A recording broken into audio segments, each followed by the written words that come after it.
आणि आपण स्वतः कोण आहोत, स्त्री किती स्त्रीमध्ये किती सामर्थ्य आहे, तिच्यामध्ये किती मोठी ताकद आहे आणि स्त्री हे खरंच शक्तीचं स्वरूप आहे। ती प्रेरणा मुक्ताबाई आईसाहेबांची पालखी या सर्व आमच्या मुलींना देत आहे, किंवा संबंध जगतातील स्त्रियांना स्त्री शक्तीची शक्ती दाखवण्याचं काम आमच्या मुक्ताबाई आईसाहेबांची पालखी करते आहे।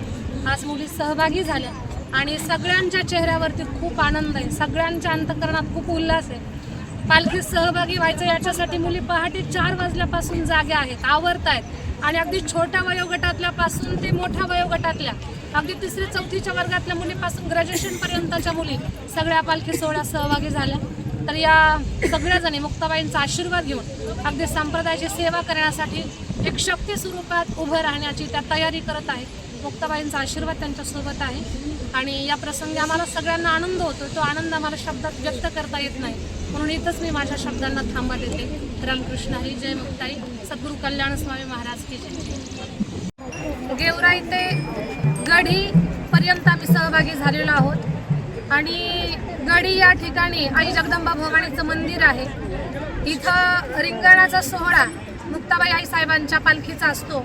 या सोहळ्यामध्ये या सगळ्या आमच्या विद्यार्थिनी सहभागी झाल्या आणि या सगळ्या विद्यार्थिनी कल्याण स्वामी संस्थान अंतर्गत श्री अन्नपूर्णा माता मुलींची वारकरी शिक्षण संस्था, चकलंबा, तालुका गेवराई, जिल्हा बीड।